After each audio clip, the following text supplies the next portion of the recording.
Bonjour Georges Malbruno. Bonjour. Vous êtes journaliste au Figaro, vous suivez le Proche-Orient, le Moyen-Orient pour le journal. Donc Israël a bombardé ce matin.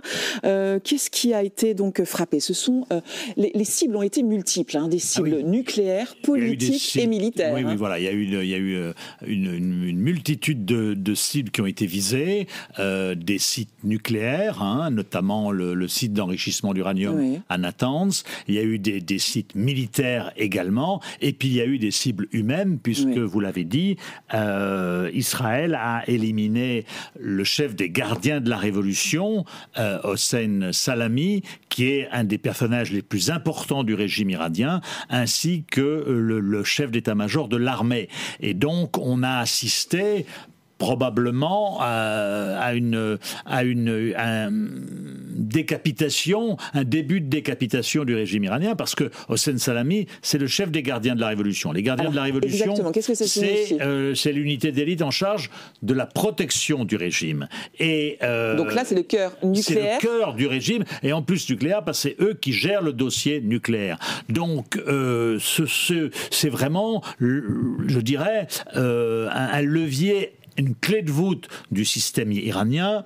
Le ministre israélien des Affaires étrangères ou de la Défense tout à l'heure a dit « Nous allons éliminer toute personne qui veut nous éliminer ». Je crois qu'à travers cette double action à la fois contre le nucléaire et aussi contre des dirigeants haut placés du régime iranien, il y a donc un avertissement qui a été donné à un troisième homme qui s'appelle Ali Khamenei, qui est le guide suprême de la République islamique. C'est celui qui détient les pouvoirs et qui en filigrane a probablement reçu le message. Si vous vous souvenez, en fin septembre dernier, lorsque Israël avait éliminé à Beyrouth Hassan Nasrallah, le chef du Hezbollah, le principal allié de l'Iran au Moyen-Orient, immédiatement les Iraniens avaient mis au secret le guide suprême Ali Khamenei. Et donc, dans cette spirale un petit peu de violence, eh bien, je veux dire, il ne faut plus écarter maintenant que tôt ou tard, si jamais l'Iran venait à riposter massivement, eh bien, Israël décide de vraiment décapiter le régime. Il faut rappeler qu'en 2020, les Américains ont tué Qassem Soleimani, qui était un des principaux responsables militaires. Ensuite, il y a eu donc Hassan Nasrallah, Israël l'an dernier. Il y a maintenant le chef des gardiens de la Révolution, le chef de l'état-major des armées. Donc, voilà, on est, et l'ambassadeur d'Israël... Ça se rapproche, c'est ça, du guide suprême. Je pense que, côté israélien, profitant comme Guillaume l'a dit tout à l'heure, d'un feu vert américain, est-ce qu'on n'est pas entré dans ce qu'on appelle en anglais un regime change, c'est-à-dire une volonté de changer le régime. On va le voir avec des frappes qui pourraient se prolonger ou pas. Jusqu'à maintenant, vous savez que les États-Unis, notamment, y compris de Donald Trump, n'étaient pas pour un changement de régime en Iran. Là, avec le revirement américain, on peut se poser la question. On va y revenir. Est-ce que le pouvoir iranien a les moyens de se régénérer, si je puis dire, avec ces deux pertes majeures, par exemple? Oui, parce que le système iranien est conçu de telle sorte que ces gens-là qui étaient âgés, expérimentés, peuvent être remplacés. Simplement,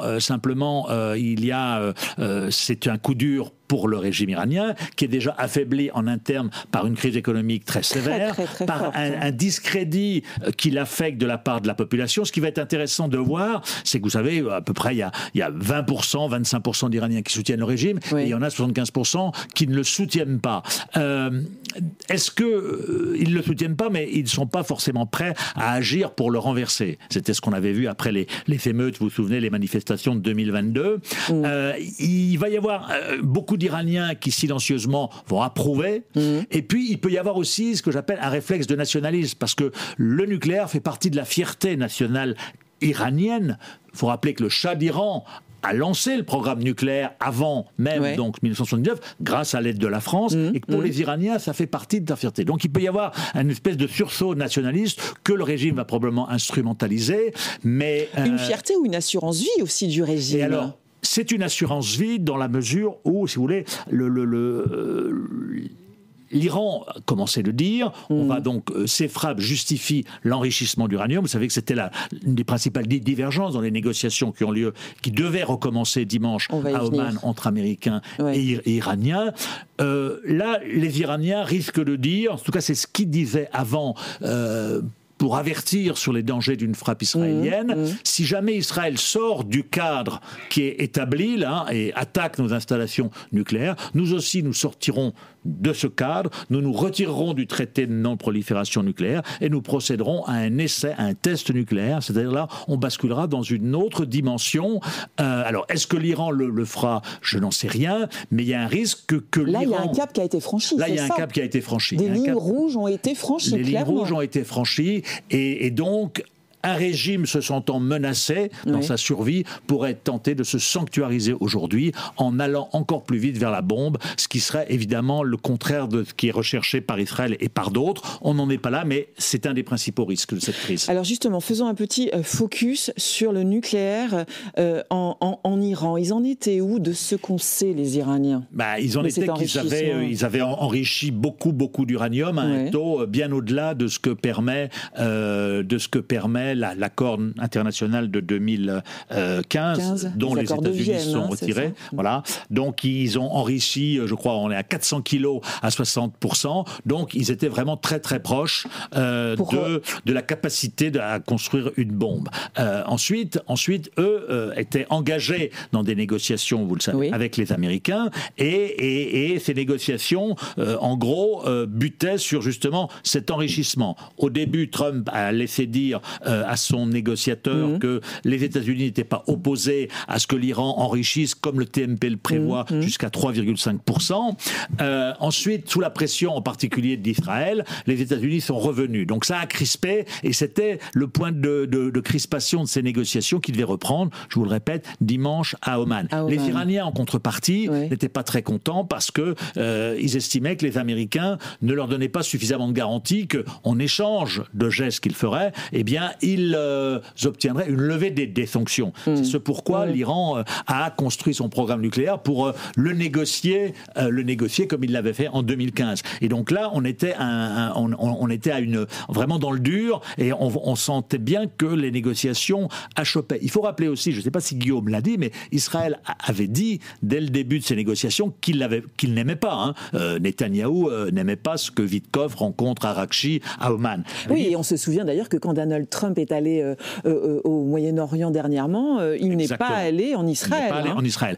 Israël avait dit on donne 60 jours aux Américains pour négocier avec l'Iran. Nous sommes à combien aujourd'hui? 61e jour. Donc ça veut dire que voilà, Israël a pris au mot un petit peu Trump, l'a peut-être mis un peu au pied du mur. En tout cas, les Américains ont avalisé, même si ils ont probablement participé, mais de manière marginale. Mais voilà, donc on en est là aujourd'hui. Ces négociations aujourd'hui sont mortes, je pense, à court terme. C'est-à-dire qu'à Oman, c'était le 6e cycle de négociation. 6e séance de négociation. C'est mort, ça, parce que effectivement, ça percute tout ce programme diplomatique est percuté par cette attaque, par ces attaques. L'Iran tient les États-Unis, comme ils l'ont dit, comme responsables de ces attaques, et donc on les voit mal après-demain envoyer leur ministre des Affaires étrangères pour négocier avec Steve Witkoff. Ça ne veut pas dire que dans 3 semaines, 1 mois, il n'y aura pas de nouvelles négociations, parce que le régime est quand même conscient de ses faiblesses, et elles sont nombreuses, faiblesses internes économiques, faiblesses aussi de légitimité, faiblesses régionales, et donc avait intérêt probablement à négocier un accord. On pensait aussi que Trump avait intérêt. Il y a eu quand même cette déclaration de Trump hier qui était quand même assez ambiguë. Il dit en gros, il pourrait y avoir une attaque israélienne. Il savait déjà qu'il y en aurait une, mais on n'est pas très loin d'un accord. Et donc, je pense que donc voilà, je pense que les États-Unis ont une position qui n'est pas très claire aujourd'hui, mais en tout cas, ce qui est sûr, c'est qu'ils ont donné leur accord, même si c'était peut-être à contre-cœur, à ces attaques militaires. Oui, parce que hier, interrogé sur ces discussions avec le Premier ministre israélien, Donald Trump a répondu « Je ne veux pas qu'ils interviennent. Voilà. Je pense que cela ferait tout capoter. » Les Israéliens se passent carrément des Américains, là. Non, ils ne se passent pas parce qu'ils les ont prévenus. Trump a reconnu qu'il avait été prévenu. Oui, c'est juste. Est-ce que Netanyahou lui a tordu le bras ou d'autres qui ont tordu le bras? Ça paraît difficilement concevable. Mais en tout cas, il y avait ces déclarations de Trump qui privilégiaient l'option diplomatique. Vous le savez que Trump ne veut pas de guerre. Là, on est quand même à l'orée d'un épisode qui ressemble à une guerre. Alors, quelles conséquences sur la région et notamment comment les pays arabes, je pense à l'Arabie saoudite, notamment que Trump est allé en voyage, il a rencontré entre autres le prince Salman. Alors, comment ça va évoluer de ce côté-là? Comment est-ce que déjà les pays du Golfe ont réagi? Les pays du Golfe ont immédiatement réagi, ont condamné l'attaque israélienne. Oui. En quel terme? En termes assez sévères, parce que contrairement à 2015 et l'accord nucléaire international, les pays du Golfe aujourd'hui veulent un accord, veulent que la diplomatie fonctionne, parce qu'ils veulent la stabilité pour développer leur économie, leur société, etc. C'est le fameux plan de MBS 2030, etc. Les Émirats, c'est la même chose. Les pays du Golfe se sont réconciliés avec l'Iran, l'Arabie en 2023, les Émirats aussi. Donc, ils ne veulent pas de guerre. L'Iran avait dit avant ces attaques que, en cas d'attaque israélienne approuvée par les États-Unis, les bases militaires américaines dans le Golfe, c'est-à-dire à Koweït, à Bahreïn, au Qatar, pourraient être des cibles. Donc là, on va voir. Je ne pense pas que dans l'immédiat, l'Iran prenne pour cible ces bases, mais en tout cas, il y a un risque, effectivement, d'embrasement, de contagion régionale. C'est pour ça que ces pays-là, je vous le répète, ont immédiatement condamné les attaques israéliennes, parce qu'elles ont peur que l'Iran, justement, les frappe, et que l'instabilité s'installe, et que par conséquent, tous leurs projets économiques, etc., tombent à l'eau. Et c'est ça la grande crainte, à la fois de Mohammed bin Salman, des Émirats arabes unis et d'autres. Et donc, donc voilà, on est aussi rentré dans une période d'incertitude à ce niveau-là. Il peut y avoir aussi, l'Iran a comme levier, comme palette de représailles, la fermeture du détroit d'Ormuz, par où transite beaucoup du commerce pétrolier. On n'en est pas là pour l'instant, mais je vous le dis, on est rentré dans une période quand même extrêmement dangereuse. Quels sont les moyens de riposte de l'Iran? L'Iran qui est un pays affaibli économiquement, alors l'Iran menace, etc. Mais on a vu dans le passé que l'Iran ajuste en général. Il y a une chorégraphie. Il y avait eu la première vague avait été très chorégraphiée, avec, vous vous souvenez, les drones étaient partis à 22h, on savait qu'à 1h30 du matin ils arriveraient, donc il n'y avait pas eu heureusement de dégâts. La deuxième était plus massive, était moins chorégraphiée. Celle-là, il y a eu des attaques de drones encore qui ont été interceptées.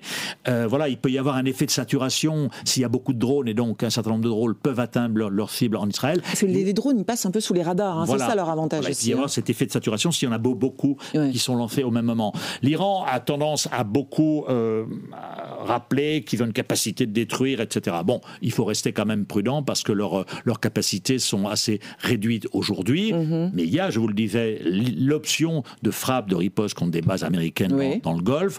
Bon, voilà. Il y a la fermeture du détroit d'Ormuz. Et puis, je vous dis, il y a surtout cette option de sortir du traité de non-prolifération nucléaire et de procéder à un test nucléaire, c'est-à-dire prendre à témoin le monde, dire voilà, maintenant, aujourd'hui, nous sommes une puissance nucléaire, et donc on se sanctuarise, etc. Et donc, on est menacé, on fait ça. Est-ce que l'Iran le fera ?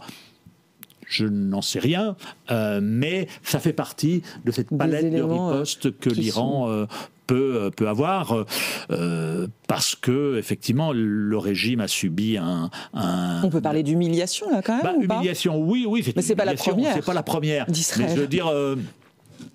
Au-delà des frappes sur les installations nucléaires iraniennes, qui sont importantes, mais qui ne vont pas neutraliser la menace nucléaire iranienne, pour une raison assez simple, que l'Agence internationale de l'énergie atomique répète souvent, les installations nucléaires iraniennes sont à la fois dispersées et enterrées en profondeur à travers le pays. Par exemple, le site de Fordo n'a pas été touché encore, etc. Donc, le nucléaire iranien n'est pas neutralisé.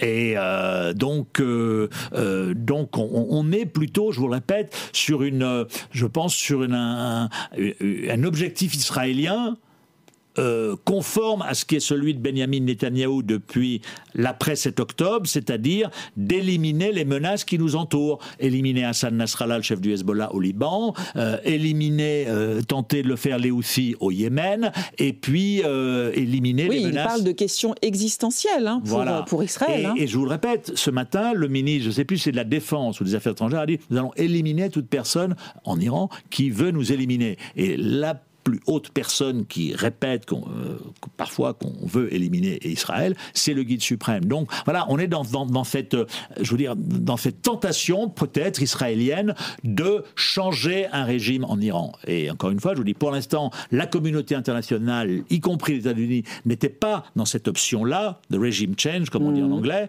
On misait plutôt sur un changement de comportement du régime. Bon, ça marchait plus ou moins bien, mais on pensait que c'était beaucoup trop risqué de vouloir un changement de régime parce que l'Iran a des capacités de nuisance très importantes hors de ses frontières, etc.